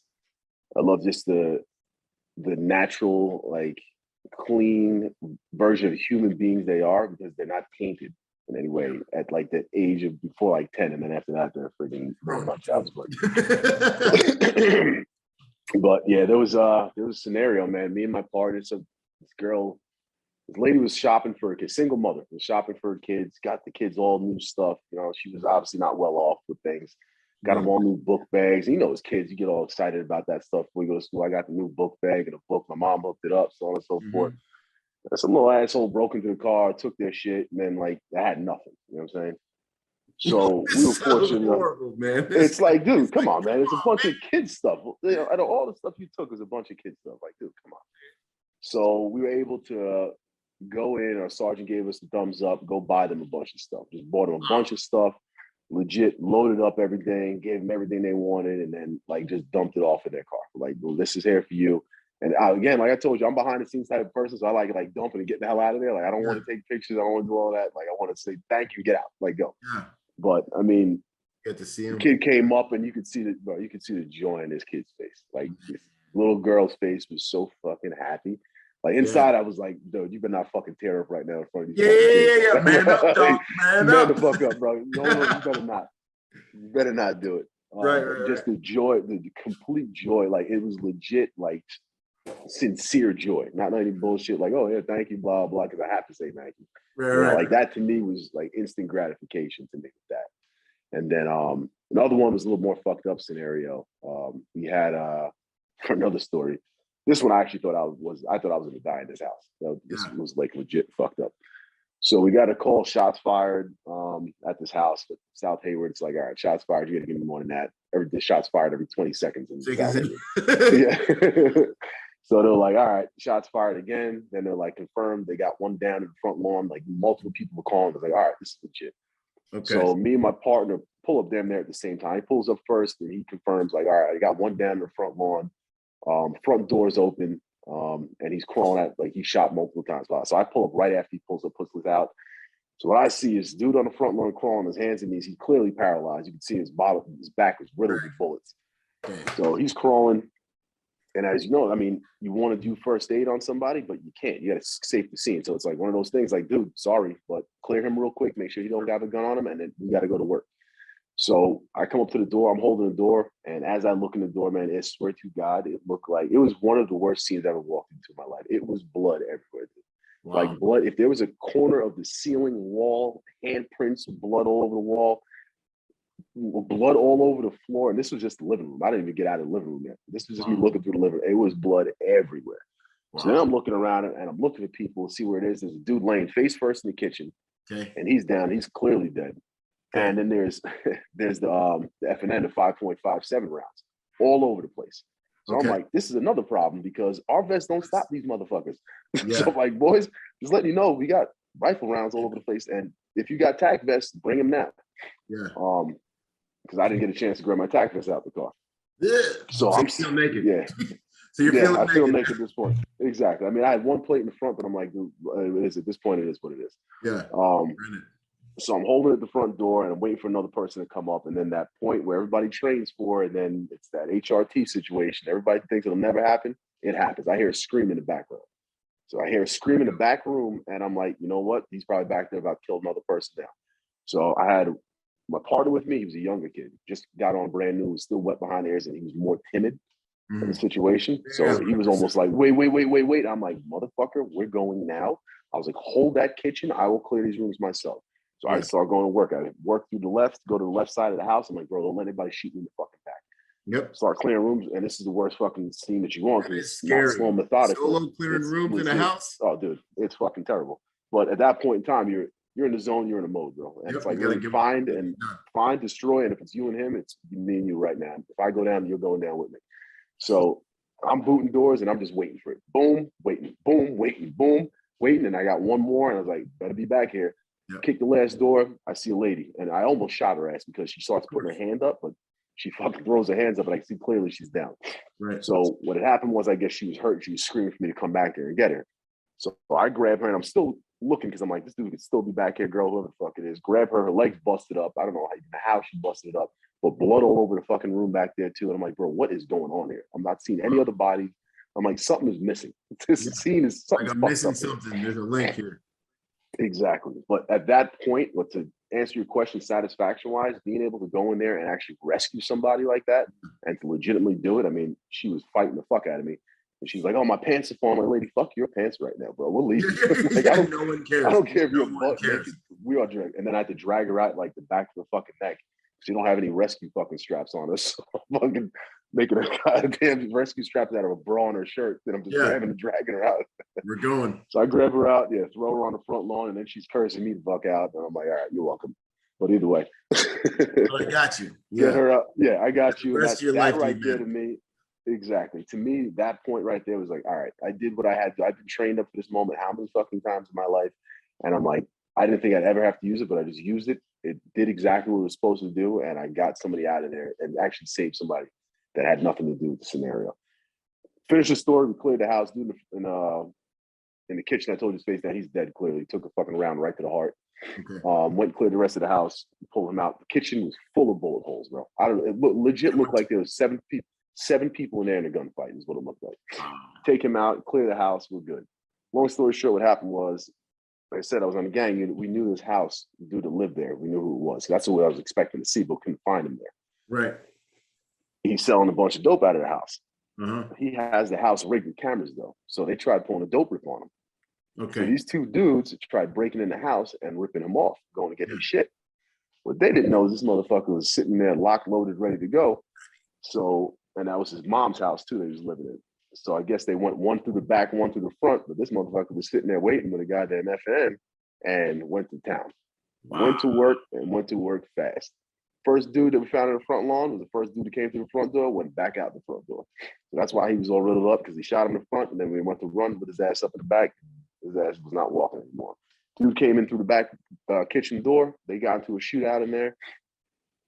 I guess when he got lit up, the dude that was in the house got lit up also. So that's all the blood that I was seeing. He got hit in the leg and fucking squirting all over the place. And then he ended up shooting this dude one time in the heart, fucking ended up smoking this dude. And another two guys got out of there without getting shot. And then all the blood was between the three of them, fucking just squirting everywhere. It was a nightmare, bro. But yeah, that was a huge proud moment for me. Like internally, I didn't obviously express it to anybody. I was like, bro, I just went in there. We handled business accordingly. Everybody came out, no issues, because I was like, dude, this is it. I was like, this is the one. I was like, this is where it goes, happens. This is where my last call is. Yeah. You know, so getting out of that was a proud moment for me. But yeah, between that and that call, like I told you, getting that kid out and getting all her stuff, man, that legit moment that's my soft side. That's it. Yeah, that's all you get. That's all you get, bro. That, man. You know, like one, you know, there's just so much to be said for the emotional intelligence and to have what it takes to go into that fray, that chaos, that darkness under fire, where there's blood, you're committed, it's confirmed. This is that encounter. And close, everyone thinks CQB is so sexy. Yo, that stuff it's so dangerous. Like everyone gets shot when you're that close. Like you go get shot, they go get shot, everyone's getting shot. Like it is the real deal. That is the real deal stuff, man. So you know, and I know those feelings, man, when you're going into those rooms and you're by yourself and you're like, this is it. I'm gonna hit this door, he's going to open up and I have to kill him. You know, and he's pretty ready, you know. So and that's awesome. And then to be able to snatch someone from death, that's huge, you know. So with all that experience, man, what would you say about what you guys are doing at CCAA right now in terms of the hardware you guys are supplying, you know? So honestly, I feel like this product, man, it just makes it's another tool, like we said, a force multiplier. But at the same time, with what we do when we clear rooms with our rifles and all the above, I mean, it's a great, sexy tool. SBRs, they look great, so on and so forth, but they suck. The CQB, man, it sucks. That 5.56 round, having that bulky piece in your hand. I mean, you can't know where the round's gonna go. Like you just exactly, man. You can't know it all. And then we've had it happen, man. It happened in that Target over there in LA, was it LA or somewhere in California with I mean, yeah, dude he hit his target, but I mean, that round went through a wall too. Unfortunately, there was a little girl standing on the side of the wall, you know, and we're accountable. He shot like 2 to 3. The cadence sounded like they were well aimed, well placed rounds. Yes. You know? Yeah, and it sucks because now you're technically accountable for every bullet you put down range. So it's a sucky thing because you're doing something good, but at the same time, you didn't know you just did something bad, and you just hit your target too. You know, so with the MCK, man, it's something that in a CQB situation, especially being kitted up, being bigger guys too, it sucks, man. You know, it's high port and everything you're doing is high port, low port, and you're driving back here and shooting a rifle up next year. It sucks doing that. You're not able to get down range, any sort of trigger pull on that. Right. Getting any sights on. So it sucks clearing homes like that, you know. And when you're doing it with 1 or 2 people, it makes it that much even worse, you know. So with the MCK, it's just something that you're able to utilize it. You can high port it, low port it, and even a high port situation, you're still in a position where, let's say we just had our gun here. We're able to shoot down here. I could still look down my sights. God forbid I need to take that shot like that. Right. So it's just a lot easier of a move. again, the biggest thing that we talked about before is that, let's say magazine-wise, if you ever get into that firefight that one time where you're pinned down in that hallway for a little bit of time, man, you got to wait for help. And it's just you in a firefight going for a while. Hold your ground. A lot of times, you're what? You're going to shoot 2 mags and we're done? No, we are laced up already going. Let's say you run out, your partner's got the same mags. Majority of the departments, especially once we go to getting kitted up, we're all holding the same mags. Right. You know? So if you need another mag, everybody's kind of laced up in the same way. And then the rounds, man. A lot of people are using the 9mm rounds or the 40 caliber at this point. It's your target's getting hit, you're stopping the threat, and you know your bullets are staying where they're supposed to be. Right.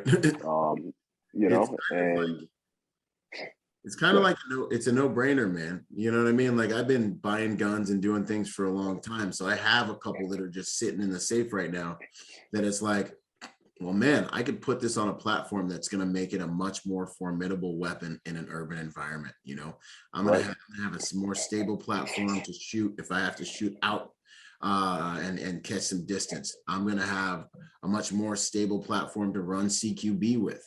But the thing that I love about it is it's stable, but it's so versatile. So like, when I'm doing stuff with my other hand, I'm telling you, bro, like I was able to just pop, like literally hold my pistol right here, and I was solid. Like it didn't. I'm going to put it out on social media, but you guys will see me just flowing through targets, not even thinking twice about it. Whereas when I ran it with my handgun, I had to, like, you know, watch that. I was chasing the busy bee, you know, I was chasing that right. a lot more. Right. So, you know, I agree with you, man. The caliber is awesome. Turning a gun that you have sitting in your safe collecting dust right now into something that's a force multiplier. You can train your family on it, and because they don't maybe have the same competence level, because me and you are gunfighters, we've been gunfighting for the last decade. Like, now I can take somebody who's just learning how to shoot and give them something that's going to make them way more dangerous that much more quickly. Exactly. The defender that much more. And quickly. on top of that, what people go to is what? Money. They want to know how much money. Yeah, spend that, $10,000, $5,000. And the thing is, I just gave you, because what do you want to go? MP5. All right, let's spend what, $2,500 on MP5 by the time we're done. But guess what happens when you shoot? And here's the thing that people don't think about. You're gonna you're putting this in a situation that you're gonna utilize it, right? It's at some point you're thinking that it's gonna get shot, you're gonna shoot somebody, protecting yourself. God forbid you get into that scenario.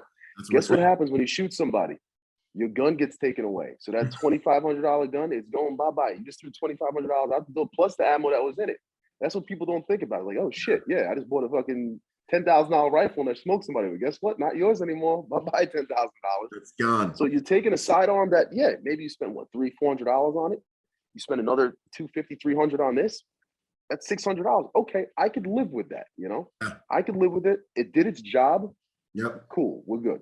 You know, and then I can get another one for the same price, so on and so forth. So at the price point that you're putting it at, that's another thing. And it's polymer and aluminum. You know, It's lightweight. It's extremely lightweight. So it makes sense all the way around. So check this out, man. Check this out. Let me just see. This is my latest setup right here, bro. Let's see what you got. 511 LV10. No Molly, no nothing. It's designed after a camera bag. So just looks like a bag, like a dude with a bag, man. Sling bag. I can throw it on. Boom. Sling bag. 511 LV10. Okay. I've got some plates that fit back here that are the perfect shape for this camera bag, designed to be kind of inconspicuous. No Molly, no patches. You know what I'm saying? So this is for work. This is for EP, right? Boom. Now I can grab my MCK and I've got plates protecting everything here.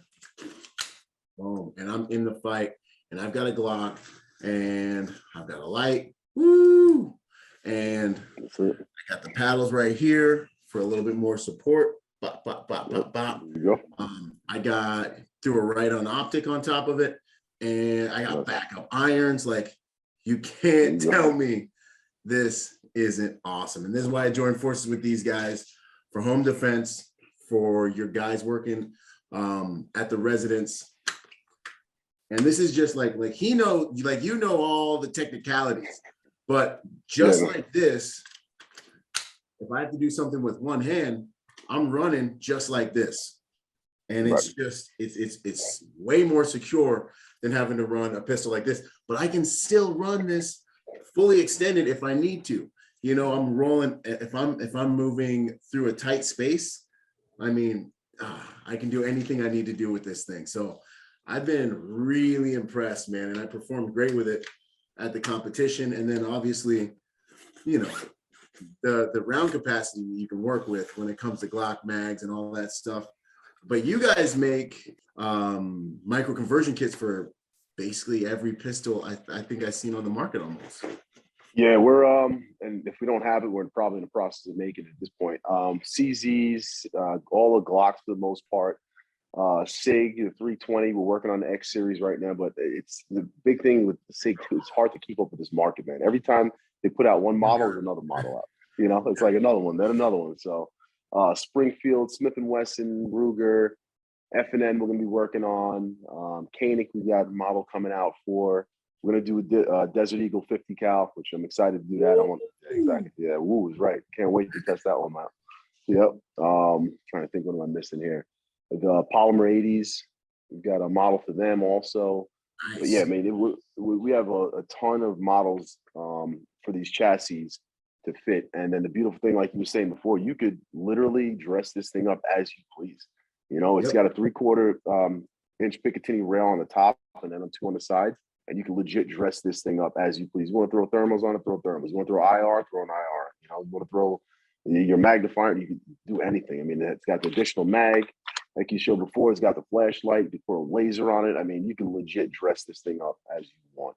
And then, like you were showing before, you could operate with this folded. You could operate if you need to get out and up and get on the long distance, you're up there too. Beautiful thing about this with our Gen 2s is that you are suppressor friendly. So if you want to run a suppressor on it, you have a threaded barrel in there, take 2 screws out, pop that barrel shroud out, and run your suppressor, you know?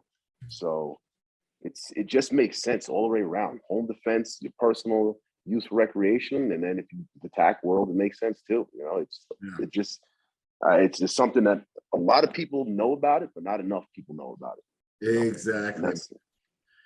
So I couldn't agree with you more, because we all got those guns that used to be the hotness. Now we went to something else. Right.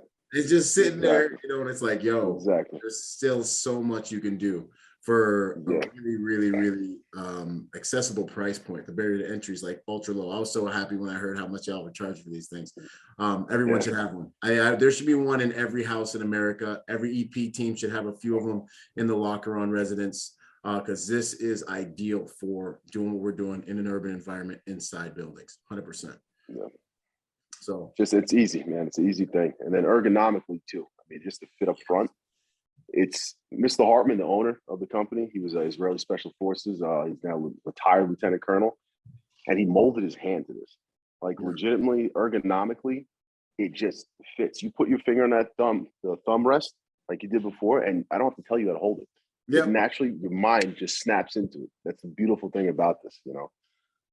So yeah, just more points of contact, as the Israelis are known for. That's why they have that stance that they put everything in, because the more points. And at first, you look at it like, what the hell are they doing? Yeah, you know? But when you understand the dynamics behind it, like, all right, that does make sense, you know. So yeah, that's it, man. This product is definitely one of those. And we're definitely glad to have you on, man. Definitely, we're gonna have a lot of fun here. We do a lot of good business here together. I definitely, like I said before, I got to get out there and shoot with you. Yeah, I got to get out there. That, man, we'll mix it up. Yeah, man, we'll run the gun a little bit. Would you have carried this on duty, man? Would you have liked to have had one of these out there in the streets? I wish, especially working UC work, gang unit stuff, sitting in the cars, even jet patrol, man. It just makes sense to do. It's easier to grab than a rifle, and it's something, like I said again, I could put in my bag, snap out, go. When I'm clearing those rooms and I'm in a house, or I'm one of those little friggin' dope houses where I'm sitting up there and I got my boy Chris sitting on top of me, and I'm just like this, or my brother who actually works out there also. We're sitting up on top of each other, and it's like, dude, he's 6'3", I'm 6 foot, and we're both just hugging up on each other rifles so we don't shoot each other, you know? Yeah. It's an uncomfortable scenario compared to I could collapse this, put up my chest, I can clear a room like this.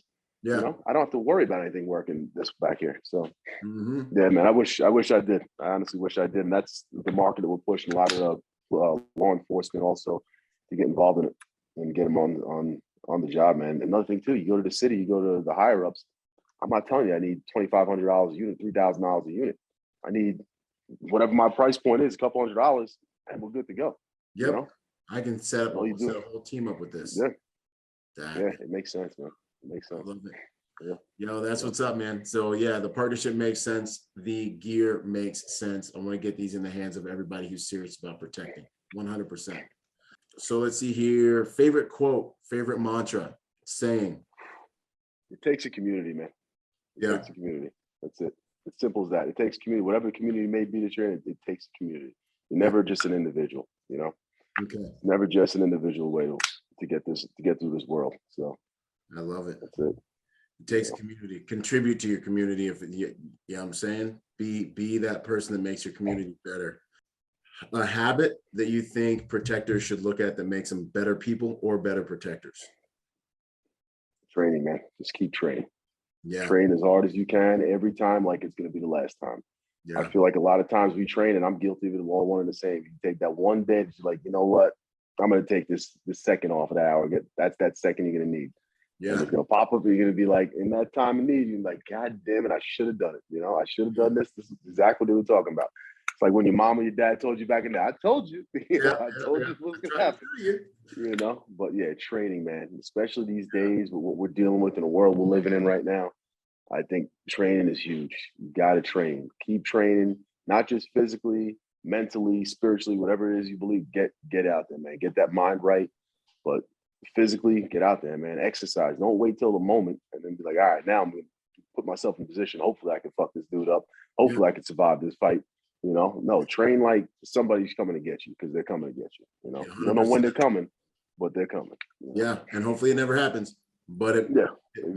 So you know, and exactly. I mean, I remember times in the Marine Corps we did trainings, and I was like, this is so stupid. Like, like for example, the bounding drills. I'm up, he sees me, I'm down. We're running through the desert. I'm up, he sees me, I'm down. Up, down, up, down. Yeah. And I remember being so annoyed. Like, we're gonna go into an urban environment. We're never gonna use this.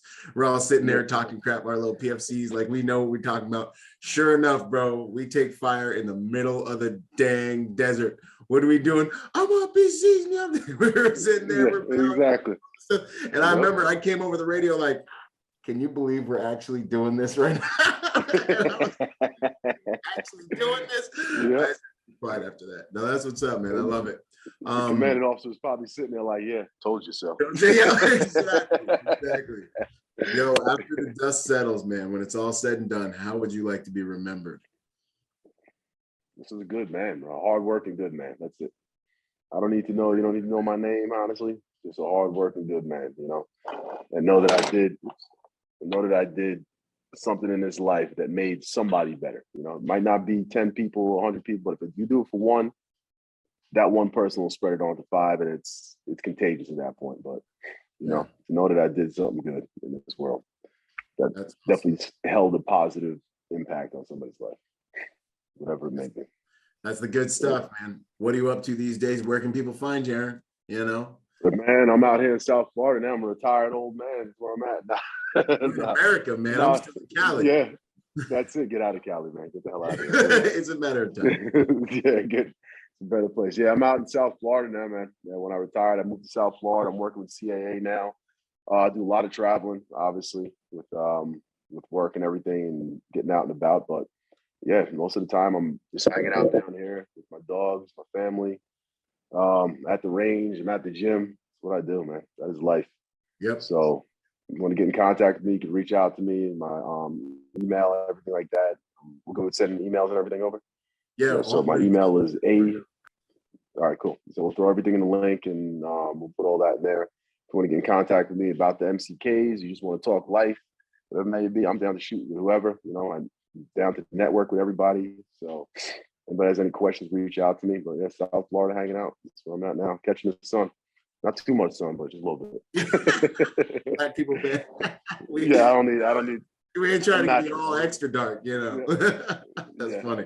Got that natural tan. Yeah, man, we good. We came out good. Solid, brother, man. That's a great interview. Thanks so much for sharing your experiences, man, going into the real world stuff.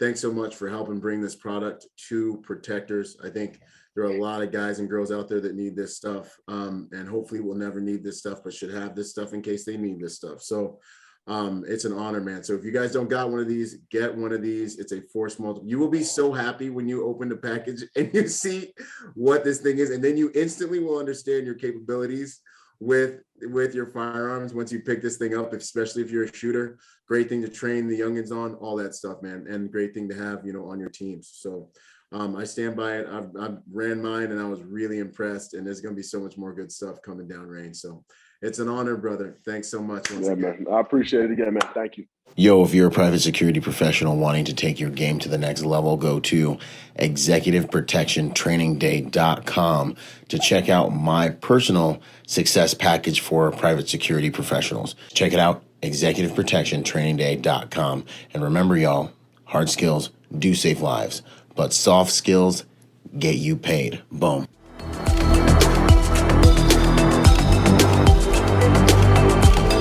Boom. And to support this podcast, go to executiveprotectionlifestyle.com and contribute to our Patreon account. That Patreon account is what helps me make this podcast possible, contributing to this brand, what we're doing here, making it so that I can bring better guests on, making it so that we can plan more events and just expand the contribution to the private security industry, and also to making America a safer place. Do whatever you can, contribute whatever you can, because it makes all of these things possible. Thanks for those contributions. Yo, and before we go, I got to shout out to the sponsors, starting out with Primary Weapon Systems, PWS. They truly are the evolution of the rifle. Use Byron for 10% off. Grayman and Company, the most comfortable tactical suits in the game. Use Byron for 10% off with them. Until the next podcast, this is Byron Rodgers, protector by nature and by trade. Out. Boom.